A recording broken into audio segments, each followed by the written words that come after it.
Hello, everyone. My name is Kinga Nolan, and I'm a product marketing intern here at Farmer's Edge.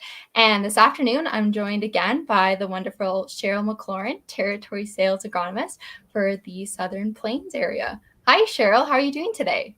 Hey Kinga, how are you? Good. So I have to ask you, Cheryl, how hot is it in Texas Oh today? my gosh. I think it's like slightly cooler today. I think they said we might not hit 100. It's kind of obnoxious though, because they're like, oh, it's gonna rain, but it's these little Oh, spotty, like you might get some, you might not. But yeah, it's still it's really cooking. hot. It's so ridiculous. Yeah, I actually looked up the farm that's closest to my house, and from June 1st to Monday, I think they've gotten a slight shower since then, but June 1st to Monday, they had gotten 0.7 inches of rain. Oh my goodness, So that's brutal. it really is. It really is. It was really topical to what we wanted to talk about today. I know, I was gonna say it leads quite well into it because I know we're talking about soil moisture probes Hmm. and how that leads into irrigation decisions. So I guess Yeah. my first question for you would be, do you want to maybe walk through exactly like when we talk about like irrigation and why we're irrigating and soil Hmm. moisture, how exactly does that work from like an agronomic standpoint? Yeah. So, when we talk about agronomy, we're talking about good stewardship and economic use of our resources and that sort of thing. And one of our most important, especially here in Texas, and I know over in the Western Plains of Canada and everything, is water. It's a limited resource. It's something that we have to spend a lot of money to pump and spread if we have it. I'm originally from Mississippi, which is the land of 50 to 80 inches of rain a year. So it's more of an issue of getting the water off in those cases. But out here, we need to know how much water we have, where we do have it, if we have enough for germination, that sort of thing. And so when we're looking at our soil profile, that our fields, our subsurface water profiles, we're Yep. really concerned about not only how much water is there, but how much water is available. I'm going to show you a quick graph. That's what Sure. everybody saw in college when you were doing soil science. So there's water in the soil, but you may not be able to actually use it depending on your soil texture and how much pore space, how compacted it is, if you have any hydrophobic layers or a plow pan, those sorts of things. So the rule of thumb is if you have a sand, you have not a lot of water in the soil because it drains out. There's these really big pores because it's very coarse textured soil. Yeah. So you think about when you're at the beach and you watch a wave come in, you can see it covers the water and you can watch it go back out and all of a sudden it looks dry again. It's the same sort of concept. When we talk about our clay soils, and we mean, like, when we say clay, we mean 60 to 70% clays, heavy, heavy clays, those shrink swell type soils. They might have a lot of water in the soil itself because those clay surfaces, that surface tension, and those clay layers on a microscopic level are holding onto a ton of water.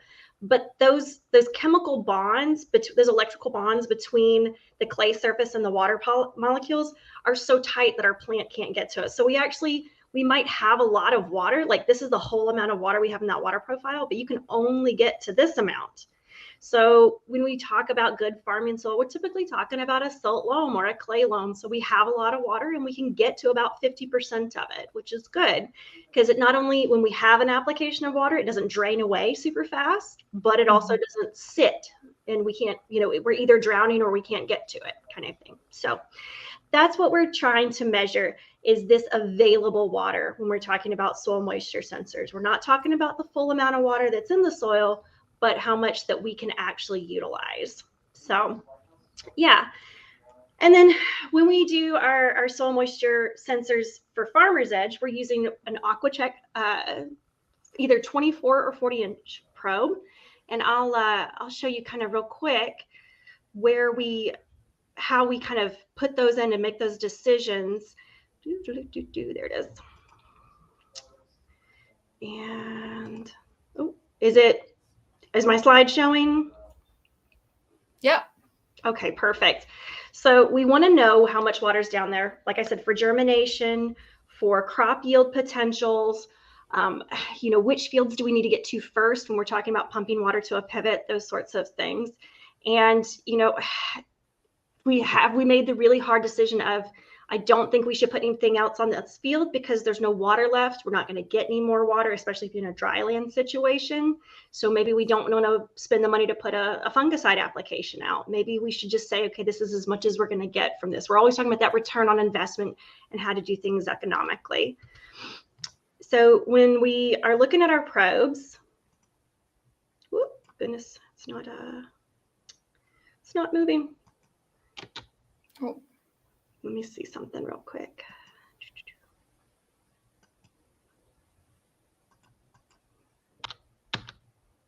Ugh, hold on. There we go. Let me put that up there. Sorry about that. Technical difficulties. There we go. Okay. So we're going to be measuring typically the top 40 inches, and this is what that profile is going to look like to us. And so we're able to see how the roots are moving down through the soil profile and how they're able to access the water that's actually there in the soil profile. And this is all in one probe so that we know, we don't have to put a whole bunch of holes in your field or anything like that. And we can see it all in one nice, easy to understand graph. Excuse me. The big thing too is we have temperature probes or temperature sensors on these probes as well. So that we're able to, especially for the northern folks, you're able to see, if you got it out, your probe in the field before the season starts, is it time to start seeding? Are we at germination temperatures, that sort of thing. So it's useful in a lot of ways, and we're going to be able to make a lot of decisions based on that sort of thing. So when we do an installation, we'll go out, we will install the probe, and we always have a conversation with the grower about where we want to put it. We don't want to put it super on the first 2 rows of your pivot heads because we'll have too much pressure there. So it's going to be abnormally wet. And we don't want it way out at the end of the pivot because it's low pressure and high wind. So it'll be abnormally dry. So we want it kind of in the middle of your pivot. Or if you're doing furrow irrigation, same concept. We don't want it at the top and we don't want it at the bottom. We want it right in the middle. So it's the most consistent for the field. And also when we're putting it in the field, we don't want it in our low spot zones. We don't want it in our dry zones because we want to get the most median level for the field so that we're not overwatering our wet sections to get the dry section to the right level kind of thing, and vice versa. So we will come out there and our technician will put in a solar panel and a cellular unit, and we'll come out and do a texture sample too, because we want to know, again, how much water is usable, not just how much water is there. So we'll go and do a texture sample and make sure we know how much we're talking about when it comes to those clay layers and things. But yeah, so that's kind of, we usually typically recommend 1 per pivot or 1 per field. A lot of again, when we use a soil moisture probe, a lot of times it's in an irrigated situation because we're trying to make sure that we're doing our best economic decisions when it comes to pumping water. But we do have some folks who use them in a dry land situation to make sure, again, should we be continuing to baby these fields? Should we put any more money into it? Or if we said, okay, this is going to be a dry year, maybe we're only going for 50 bushels instead of 100 bushels kind of thing. But yeah, so yeah. How's that? No, that's great. That's perfect. Lots of information there for sure. So kind of, it really depends on your soil, like content, how much clay you have versus sand, that available water. We talked about all those sensors all the way down. So then, we're talking about using these probes for irrigation decisions. So let's say I have my probe under my pivot. How am I going to use that to make an irrigation decision? Because especially with something like corn that needs so much water, having that missing a circle can be pretty devastating, for example. So so on average we say that corn needs anywhere from 22 to 34 inches of rain. So I usually say about 30 inches of rain in a season to make a decent crop. And we have to talk about over versus under irrigation because, sometimes people do just run their pivot to run it. They just want to make sure they have all the water in that soil profile that they can absolutely maintain in case there's a dry spot that comes up down the road. But, if we're going to over irrigate, we can actually really cause some issues when it comes to reduction of pollination, or if it's earlier in the season, we can actually reduce our root growth, which is not great.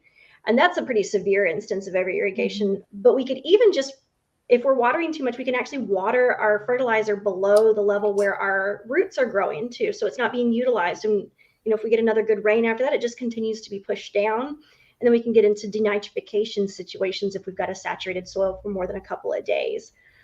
So, people will have the best of intentions and say, oh, if a little water's good, little water's more, especially if we've got it here. And if we've got some water here in Texas, we might not have it in a month. So people will look at that soil profile as basically a storage unit. And I mean, sometimes it is, but you also have to balance that. Are we pushing our nitrogen too far down? Because that's a mobile nutrient.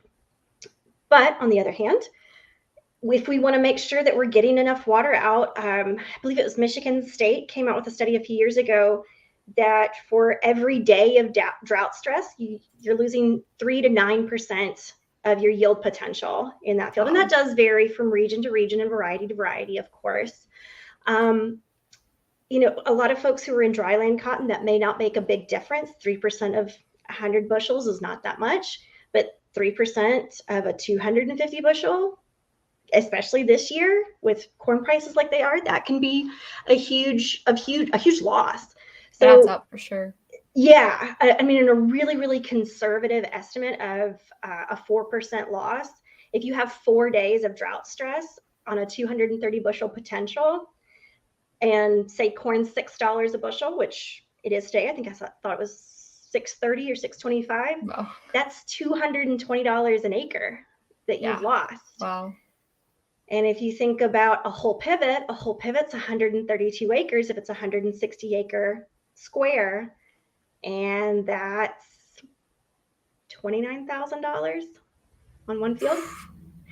So, there's no way, especially here in Texas, I come from a really dry area, and there's no way we're going to be able to maintain like constant irrigation. We're not going to be able to be in that prime moisture level all the time. But if we can protect some of that yield loss, that's a huge dollar benefit when it comes to the end of the year. Absolutely. So we really, really want to do that. And I'm going to show you a couple of instances. Let me see if I can get this slide to come up when I talk about, or no, I'll actually, you know what? I'm going to show you a live screen of like one of our growers right now. Okay, so this is what, if you have a soil moisture probe and you log on to Farm Command, this is what it looks like. And we've got these sliders here, so we can even see historical, we could see the whole season at one time. And so, like I said, we've got these color-coded layers. So this top layer is red, that's our surface. And actually this one down here is our 8-inch. And I believe what we had was a sand layer in this field. So it's got a heavier soil across a coarser soil, so that 8-inch is drying out a lot faster. But as it goes through the seasons, you see the subsurfaces are really flat. And that means the plant's not down that low. So this grower did a great job of, what we call pre-watering his field, which is making sure that we have moisture in the soil. And they, this is up in the panhandle of Texas, so they did get some rain early season, which was great. We didn't have as much over the winter, which was not great. But as we go through this season, we can see, so that stair stepping that we see, that is going to be, the actual evaporative transpiration that's happening through the plant every day. So it comes up at night and it goes down, and that's when we see corn wilt in the afternoon, that's what we're talking about. So it's pulling a lot of water, and then it's kind of it's catching back up at night, and then it's pulling a lot of water and it's catching back up at night. So that's why it stair steps like that, and that's how we can tell how far the roots have gone down. So we have either a rain or an irrigation event here. Oh yeah, you can see that spike, Kay. Yeah, right there, very, very clear. And we can see that we're starting to get deeper layers. So now we've got this 16 inches down here, and then the 24 inches here. And then as we keep going through this season, we notice that we've actually started to hit down at the very end of the season up to today, we've actually started to hit that 40-inch layer. So we've got those roots all the way down and that sort of thing. So when I say that we don't want to water past our roots, say we're in this section of this season, right? Mid-July. Mm-hmm. At this point, we don't really want our water pushing below 32 inches because it's going to take that fertilizer with it. Right. So we don't want to water to that point if we can help it. If you have an irrigation or a rain event, we can't help nature. But once you see it start to stair step, you want to make sure when you're irrigating that you're irrigating to that point so those roots are getting it as well. And that's why we want to make sure. And the other thing too is you have to remember as well, one of the benefits of being able to see where the water's going is we don't, if we're at like V10, tasseling, that sort of stuff, we don't really care if the top 4 inches of soil is wet. I mean, it's just bracer roots up there. It's not those deep roots that are really starting to pull nutrients and moisture. And in fact, we can actually help with our weed competition if we can keep that very surface dry. And we want to keep that water down. So we don't really care. If say you stepped out of the truck and you went out to the field and you're like, oh man, grab a handful of soil and it's kind of powdery, it's kind of dry. I don't really care if it's dry, if the corn's taller than me. I care if 2 feet down it's dry, kind of thing, because that's where it's really starting to pull from. Right. And when we overwater, we get a lot more weed pressure because those little cotyledons of weed seeds can start going Definitely. To town. So that's really what we want to see is we want to say, okay, we get that spike and then we get it to drop down again. And that gives us a good indication of when we need to start irrigation and when we need to stop irrigation. For corn, I'm going to just speak to corn because that's just grown everywhere. We really want to make sure that we have water at grain fill. That's a huge, yes, we need it at silking, but we also need it at grain fill because that's what's going to affect our test weights. And, we don't, right now I've seen a lot of BB-sized corn coming off of ears. I don't really want to see that right now. So if we can keep that water up until we get, close to black layer, after that, let it dry down, go to town kind of thing. But we don't want to terminate irrigation too early. We don't need as much water for sure, but we don't want to terminate it too early. But if we can see our forecast, okay, in 2 days, we're going to have a huge front move through and we can save one round of pivot or one turn it on the, filling up the poly pipe. That can save you guys, our farmers, a lot of money. And we have to, one of the things that's neat is we do have the ability here on Farm Command, we do have evapotranspiration data on our weather stations once you've got moisture manager. So you can kind of calculate, okay, if I can put out 2 inches of rain or 2 inches of water, and my ET rate is a 1/4 inch of water a day. That's like how much our plant is losing. Yeah. Between transpiration from the plant and evaporation from solar radiation from the soil and wind, that's part of it too, which our weather stations will give you all of that information. Based on that, if I've got, that means I've got about, let's see. Oh, excuse me. Okay. If we say a 1/4 inch a day and we know we can put out 2 inches, but we're going to get a big rainstorm that comes in 4 days and we're late in the season, we're starting to get some dry down. Maybe we don't need to run it that last time.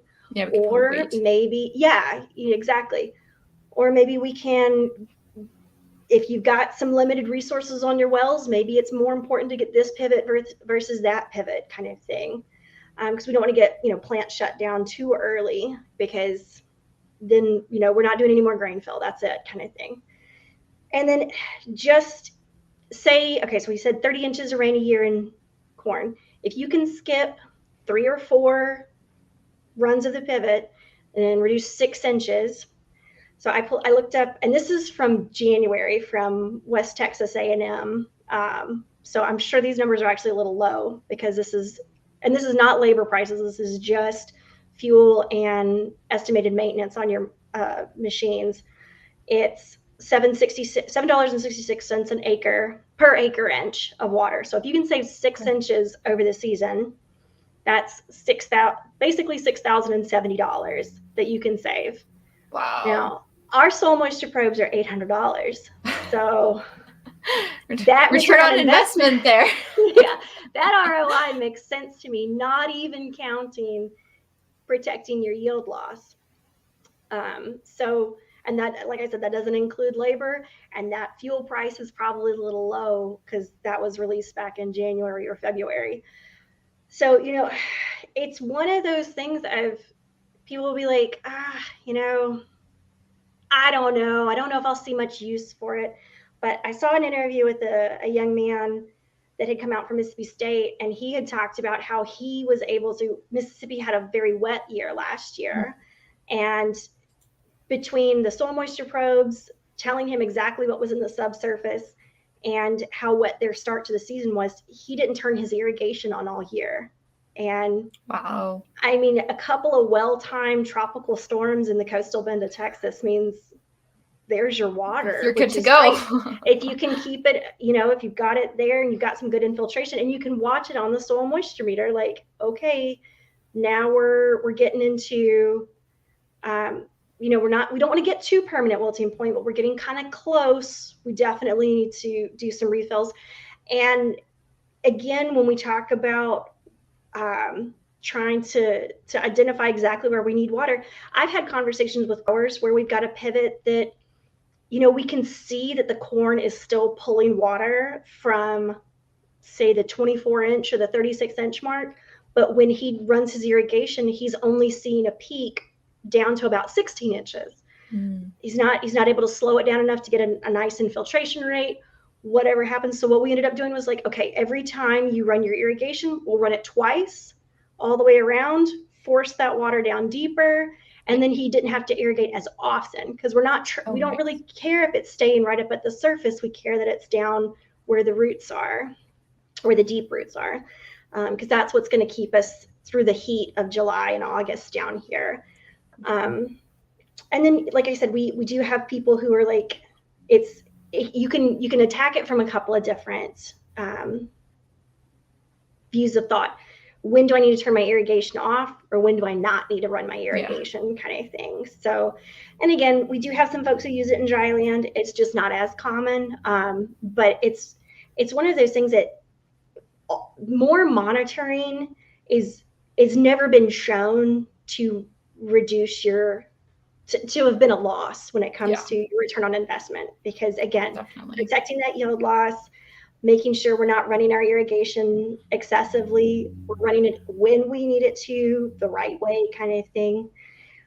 I mean, this stuff, it gets, every year here in Texas, it can get kind of tough. Last year was a really great year for us, but wells dry up. People will say, I mean, I've had guys look at their soil moisture probes this year, look at how dry they are, look at how many more weeks we have until a rainstorm, and say, you know what, I'm shutting off irrigation. Like, it's not worth it. It's just, this is what it's going to be, kind of thing. If we get a random rainstorm, hallelujah. If we don't, at least I didn't throw money down the drain, kind of thing, or on the ground, basically. Yeah, true. But so it's one of those things that's really, really important to monitor. And a lot of folks will be like, well, I can see it, kind of thing. And I'm not going to lie, I've had farmers argue with me and be like, it doesn't look like it's reading right. Can you come out and check it again? There's no way it's that wet, that kind of thing. And, I'll go out with an auger. I'll have my farmer stand next to me. We'll twist that auger together. And hey, I mean, you get down to about 30 inches and you'd be surprised a lot, especially on some of these heavier textured soils, you'd be surprised at how much they can hold on to water. Yeah.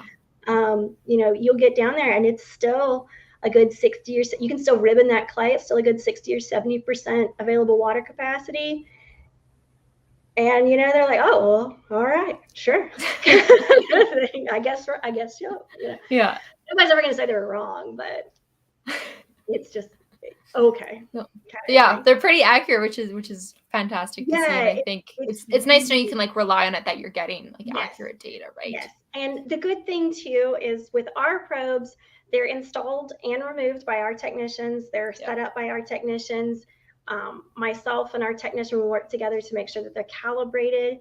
And if you ever have an issue with them, and I mean, cell service happens. I've had pivots hit the Oh. solar panel before. We've had issues last year. We had issues where the corn got so high it shaded the solar panel. So Oh, I've no. never had that happen before. So we had to go and jack up the Raise it up. support a little bit.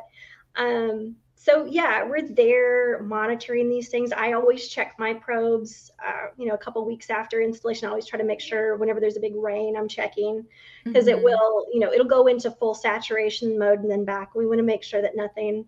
We've had an issue where like the soil washed. There was a huge rain and the soil washed away from the probe, and so like the Oh, no. upper 6 inches was in air, so it was reading kind of funny. So if there's ever an issue with it, our Farmer's Edge technicians are right down the road and they're going to be able to fix it for you just as soon as, it's drivable. We don't want to make sure we're not messing up anything in your field. And every farmer that's ever tried one has put one in the next year, I guess is like the best testament I can say about them. They're well loved. Yeah. And it's a little bit of like a gamification, I think, of like, okay, I can watch it and let me push it one more day. I think I can push it one more day. And, especially in the Southwest, not the Southwest of Texas, not New Mexico or anything. We get, these afternoon random thunderstorms and you have no idea whether you've got rain or not coming. And you can see that probe spike up. Oh, well, that field's taken care of. I don't have to worry about it today, Perfect. kind of thing. So it's good. It's really good information. It's one of those I wish that and subsurface sampling is something that I wish every farmer would try to utilize at least a little bit on their farm, because they'd be amazed at how much of it Definitely is usable information that you just didn't even know was out there. And that's totally the Farmer's Edge creed, is like, it's your data that's on your farm. Let's just make it usable for you. So definitely. And again, I get to dig a hole when I get to put a soil moisture in, so that's always exciting. Always fun. So definitely. I think you've done like a really great job walking through the soil moisture probe. We talked about that available water content, how that varies depending on your soil. We talked about how long the probes are, how they're installed. Our customers don't have to worry about it. Even if there is like a problem, just give us a call and we'll figure that out. And I think walking through kind of on farm command with the different like levels and seeing, the pre-watering and then like starting with stepping with the first ones and then further on. So I think that's really useful. So and it's one of those things. We do have growers that take them out season after season. We have growers that leave them in, so they can tell, if you've got weed out for forage, you can keep an eye on it. If you want to see when your temperature and soil moisture levels are right for seeding, that kind of thing. There's just a couple of, we want to make sure that we're not damaging your equipment and you're not damaging our equipment. So there's just a couple of conversations we need to make sure to have, that before you go run out with the seeder, let's make sure that we, cover the equipment like it needs to be, kind of thing. And it's a really neat insight into your farm. And right now the moisture manager is on a web platform base, so you can see it on a iPad or on a laptop. It's not quite on the app yet, but I did hear that is coming down the pipe very quickly. So we do have I'm excited to see it on app too, that you can on an app format. I just mentioned you also have like the probe schedule app that our customers can use too. So okay, yeah. So well, thanks so much, Cheryl, for your time today. It's been really informative, and I hope that this kind of helps our customers use their probes to the most. Yes. Soil moisture profiles are something that's really neat to me. I actually did my master's in soil moisture studies, so it's one of those things I really like to dive into. If we ever have a question about what might be going on with something, or seeing all the different ways that soils react, both to different crops and different weather patterns and that sort of stuff, it's really neat. Here in Texas, we have a huge variety of crops that we grow. So, our corn, I typically recommend just a 24-inch probe, because you're not going to get too much more information unless you just want more information. Cotton is nicely deep rooted, so we go for a 40-inch probe on that, and we can change that depending on what both the grower wants to know and what kind of crop you're growing. So Awesome. Well, thanks so much, Cheryl. We'll talk to you soon. thanks, Kinga. Bye. Bye.